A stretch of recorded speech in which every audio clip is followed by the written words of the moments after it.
कि अंगूठा ले लिया था गुरु दक्षिणा में गुरु द्रोणाचार्य ने एकलव्य का, तो नरेंद्र मोदी ने आज नौजवानों का, किसानों का, गरीबों का, पिछड़ों का, दलितों का, अल्पसंख्यकों का वही हाथ अंगूठा काटने का काम किया है। उनकी ताकत ले ली है, उनको शक्ति विहीन बना दिया है।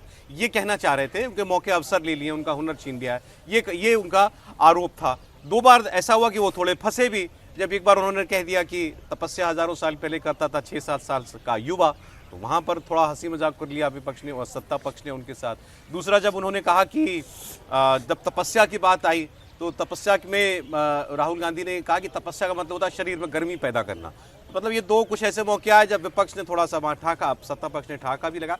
बाय एंड लार्ज बातें वही थी। मनुस्मृति और सावरकर नया था इस बार। पिछली बार वो धर्म गुरुओं की, भगवानों की फोटो लेकर के आए थे, इस बार संविधान और मनुस्मृति लेकर के आए थे। और सावरकर की नई एंट्री है सर, कुछ अरसे के बाद जी राहुल जी की बातों में। देखिए, सावरकर की एंट्री तो करते ही वो, लेकिन मुझे नहीं लगता कि सावरकर और फिर वही इंडिया ब्लॉक को सावरकर में खासतौर से शिवसेना को क्या बोलना है क्या नहीं बोलना।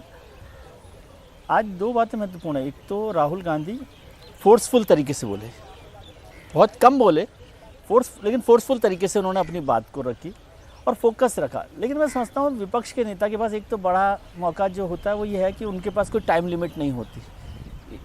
जो एक मेंबर्स के लिए टाइम लिमिट होती है कि वो इतने समय बोलें, तो नॉर्मली उसको स्पीकर या जो तो चेयर आपने जो कांग्रेस को 2 घंटा 40 मिनट बनाया, उससे ज़्यादा वो बोल सकते हैं। हाँ, और लोग क्या करते हैं, पॉलिटिकल पार्टीज, वो 2 घंटा 40 मिनट जो समय दिया गया है वो अपने स्पीकर्स में यूज़ कर लेते हैं। और फिर यदि आपके पास LOP का मौका है या लीडर ऑफ द हाउस का मौका है तो उसको अलग तरीके से करते हैं, क्योंकि उनको रोकने की कोई व्यवस्था नहीं है। एक मौका उनके पास पूरा रहता है, खैर वो अलग है। लेकिन मैं समझता हूँ जैसे उन्होंने जो बात बोली ठीक बोली, अंगूठे को लेकर जिस तरह से जिक्र किया जो आप जिक्र कर रहे हैं। लेकिन मैं समझता हूँ अभी सोमवार को 1 नेशन 1 इलेक्शन पर बिल आने वाला है, सरकार बिल लेकर आ रही है, उसको कैबिनेट ने मंजूरी दे दी है। तो राहुल गांधी को उस पर चर्चा करनी चाहिए थी कि भाई आप क्यों चाहते हो 1 नेशन 1 इलेक्शन, क्या जवाब है, क्या ज़रूरत है, क्या नहीं है, उनका क्या रुख है, क्या वो चाहते हैं नहीं चाहते हैं, उस पर एक बात करनी चाहिए थी। वक्फ का बिल अभी JPC के साथ रखा हुआ है, उस पर क्या होना है उसकी उन्होंने चर्चा नहीं की है। प्रधानमंत्री जी के लिए इस समय देश का एक बड़ा मुद्दा है जो 1 नेशन 1 इलेक्शन और हमारे वुमेन रिजर्वेशन बिल, जिसे नारी शक्ति वंदन अधिनियम हम कहते हैं, उससे जुड़ा हुआ बिल है। वक्त में तो फंसने का भी डर है ना सर?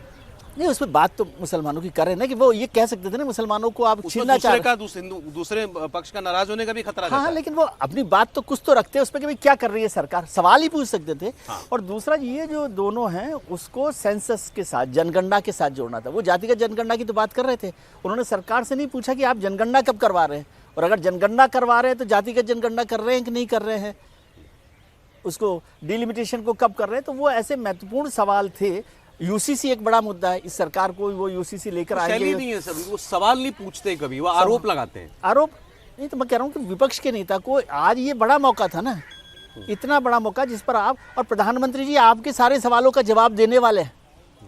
आप इसको भी देखिए, ये तो आपके पास बड़ा मौका है ना, आप सवाल सारे ऐसे कर सकते हैं जिनको आप प्रधानमंत्री जी से जवाब चाहते हैं। और मान लीजिए प्रधानमंत्री जी जवाब नहीं देते तो आपके पास ये मौका होता कि भाई प्रधानमंत्री जी ने इन सवालों का जवाब नहीं दिया। और अभी तो जब राज्यसभा में सोमवार को चर्चा शुरू होगी तब भी उनके पास, खड़गे साहब के पास और कांग्रेस के पास मौका रहता है कि भाई हमने ये सवाल प्रधानमंत्री जी से पूछे थे, इस सरकार ने जवाब नहीं दिया। मेरे ख्याल से उस अपॉर्चुनिटी को उन्होंने मिस किया। और इतनी भागदौड़, ये जल्दी क्या थी?